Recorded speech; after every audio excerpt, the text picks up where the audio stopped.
2TC is an achievement in Bloons Tower Defense 6. We need to complete a chimps game using just 2 towers. This one is for Normal Dude, Wizard Lord Phoenix, and Pirate Lord on Cubism. Okay, we're going to put you down here. Going to set you on last and let's get cracking. So the main idea of this entire setup is we're not going to touch the upgrades of our wizard here until we get a 042 Buccaneer. Now that's going to handle the early purples, and it's going to ensure that the early game is not going to be at all an issue. Also, you place your Buccaneer over here rather than down here, so that you take away the pressure from your wizard when it comes to purple balloons. As of the time of this recording, I've been doing Wizard Lord Phoenix 2TCs quite a bit, and I would like to lay off from this tower for a little bit because I know there's a lot of combinations out there, and I would like to keep them a little bit far apart from one another so that the content is not too monotonous. But this is actually quite a nice combination we got going on here. This can handle the DT issues in which this would otherwise have struggles with when it comes to damaging it, because it can only damage DDTs with hot shot grapes, which is not really call the best source of damage, let's just say that. And then the Pirate Lord can handle the purple balloons, in which our wizard here would have a lot of difficulty with, outside of their fireball explosions, which requires a non-purple in order to in order to initiate the explosiveness in the first place. Now we're a cannon ship, and we're going to go for Monkey Pirates next. Round 24 camo can be dealt with our ship there. We're not going to upgrade anything on our wizard just yet. There's no need to. Our middle path Buccaneer here is plenty powerful enough in order to deal with the early to mid game without touching your other tower at all. The grapes can deal with the blacks and zebras, that gives the explosiveness an issue, and the explosives can deal with the purples, which would give the grapes an issue. Although back in the day, the cannon ship and above used to be able to have a dart attack on them, but I forgot which update it was, but Ninja Kiwi took away that dart attack, and in compensation, either your grapes or your cannons received a buff in their damage. Round 32 purple balloons, no issues whatsoever there. They made it a little bit of a way, but once our cannons deployed onto them, then there's no issue there.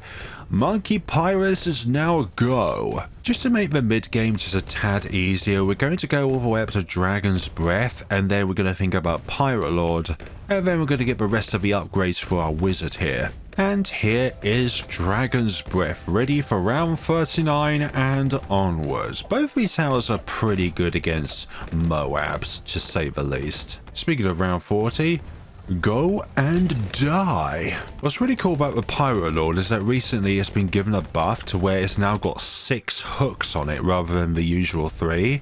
But ZUMGs requires 3 of the 6 hooks. But beforehand, the Pirate Lord only required 2 hooks to hook in a ZUMG, but it only had 3 hooks to begin with. So even though you're requiring more hooks, you're still able to grab 2 of them at the end of the day, which means we can solo a certain round at the end of the game where the remnants of the big fat red phoenix that spawns in the sky. Sorry, you're not fat, by the way, you're just fiery. Fat like sorry, fiery like how lots of insulation will give you. That's not fat shaming, by the way, that's just facts that when you have more insulation you're more likely to retain heat. Purple balloons, a little bit of an issue, but once again, once our explosives make contact with them, they no longer have the means of being able to resist our fire. Any of them. So with the remnants of round 100 after you pop the ZUMGs, you can just instantly hook in the ZUMGs on that round. So just wait a little bit on round 100 before using your ability, because the big bird in the sky is more likely to pop the DDTs than they are the ZUMGs, just because they have that much more health. However, one major aspect about the Pirate Lord, which still makes it a nerf to this day, is the fact that its single target damage has been greatly decreased because of the shrapnel damage in which the cannons deploy are no longer applied to the target in which it initially damages. So it's missing out on a lot of damage, which is why sometimes when you see the Pirate Lord attacking balloons, you notice that it pops like Moabs in which it's not initially targeted more quickly than the ones in which it does initially target, because that initial damage to that balloon is it's not been applied to the initial target, and it's only applied to the outer targets of the let's say the cannon hitting one particular Moab, but it's doing more damage to the other Moab which is not initially targeting, if you catch my drift. Also, we've got Pirate Lord now, or as some people call in the community, the P-Lord. Round 60, we can just instantly deal with that. Our wizard here is going to be able to deal with these regrow zebras, just in case that they do actually decide to be annoying. Round 62 is going to be no problem whatsoever. It's always best to prioritize your Buccaneer over your wizard when it comes to upgrades, because A, this is cheaper, and B, you're able to target more kind of balloons, let's just say that. Round 63, not an issue whatsoever. Just like that, the first set of ceramics got defeated, the second lot of ceramics got defeated, and now the third lot makes it slightly further because there are more ceramics on the third wave, but alas, we are there. The middle game is done. We just got to get this upgrade, and then it's all over. What about 2 BFBs? Yoink! What would you like to see in update 46 when that arrives around Christmas? Not too sure exactly what date it's going to be, but obviously it's like every 2 months when an update releases. And we've had well over a month now that we've had Blastomopolopolis. And yeah, if you're wondering why I keep mispronouncing the name Blastopopolis, it's just the fact that it's got a name in which you can fit many more characters into it, and it still kind of makes sense. Don't ask me, I don't make the rules. I don't know why, but in the Northern Hemisphere at the moment, it feels like I'm sniffing a lot more. I know it's like not the typical conversation, but I've recently gotten over a cold, but it still feels like I still have the cold, and when it's colder, it feels like I'm constantly sniffing. Like, I still feel like I've got that kind of urge to needing to sniff in order to keep the demons away from escaping unless I want them to escape. You know what I mean? I'm not going to say it out loud. We all experience that kind of thing, but it feels like the germs just keep getting everywhere and there's no way to stop them. Okay, so once this BFB goes down, there we go. I'm going to hook in the 6 BFBs at the back of the track there, around 76. Goes down very easily with a combination of our fire and our fire. Fire solves everything!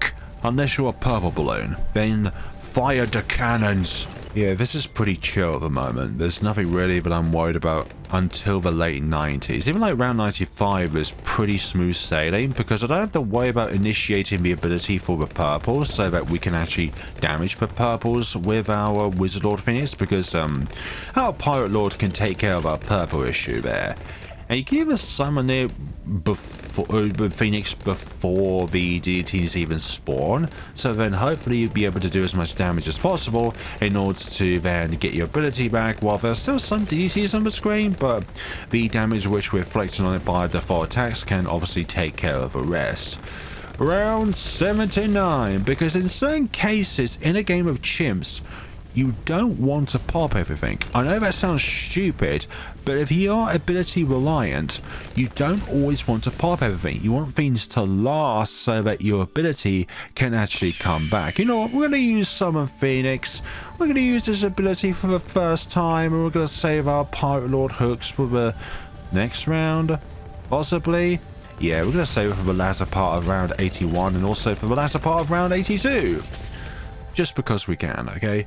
So, I'm going to put you on strong, use Summon Phoenix, whittle these down just a little bit, and I'm going to put you on first and all that. I'm going to hook some of them in, and then from there just defeat the rest with what we've got. Okay, round 82. We're going to be able to get our Wizard Lord Phoenix on this very round here. Going to save our hook ability for the Fortified BFBs. And there is a visual glitch where when you have the Lantern BFB, or I don't know any other skins at the moment that still has this bug in the game, but the Fortified properties on the Moa class balloons themselves do not present themselves on all skins present in the game. So therefore it looks like the fortified artwork is phasing in and out. It's not because of the balloon themselves not having that property, it's just visually it doesn't look like it has that property when it still has that property, but it's not showing. It's kind of like a camo balloon not showing themselves to most towers sort of thing, but you just need that little bit of decamo in order to get rid of them. Round 86 done and dusted. Okay, round 87. Hook into the ZOMGs there and then take care of the rest with our should I go for another set of hooks? Nah, I think we're too late in the round now. You need to come back more quickly if you want to insta round 87 with just your abilities. But we can grab those two. There's just something so satisfying about not applying any damage to a target, but just instantly destroying them via an ability or some other means. Like the BMA shrinking a fortified ZMG down to a red, but the BMA is not something that you would primarily get for chimps. Or if you were to get it for, let's say, a 2-tower chimps, you would get that as your very last upgrade, so that your second tower by then is already fully upgraded, so you don't have to worry about money. Because with BMA in chimps, definitely lose your money. And in, in normal play, the BMA makes you lose money. And if you don't know what BMA is, it's the Balloon Master Alchemist, so that's the tier 5 bottom path upgrade of the Alchemist, which essentially shrinks everything down from, let's say, a fortified ZMG or below, down to a red balloon. Now you might think you just get all that money, but you do not. You only ever get the red balloon money, which is almost zero in a free late game sort of scenario, so therefore you would almost never get it. You get it because in a 2TC you can flex about the fact that you got a BMA in a 2-tower chimps, which has been proven to be possible, but it's just extremely stupid if you ask me. It's like the only reason why I would do it is because I would flex. And there goes the rest of the smack. This is just an extremely powerful tower, the Wizard Lord Phoenix. Within the first 100 rounds of the game, it's just so powerful. I definitely think like the Archmage for later game is better with its default attack. Okay, let's just use the Wizard Lord Phoenix now. Do we need to use it for the rest of this? No. We don't need it for all of the DDTs, just for most of them. Okay. Round 96. No problem whatsoever. Let's drag in some of these ZMGs at the very back here. And by the time the ability comes back, we should use it for round 97. But I'm going to use it in a very specific way. Okay.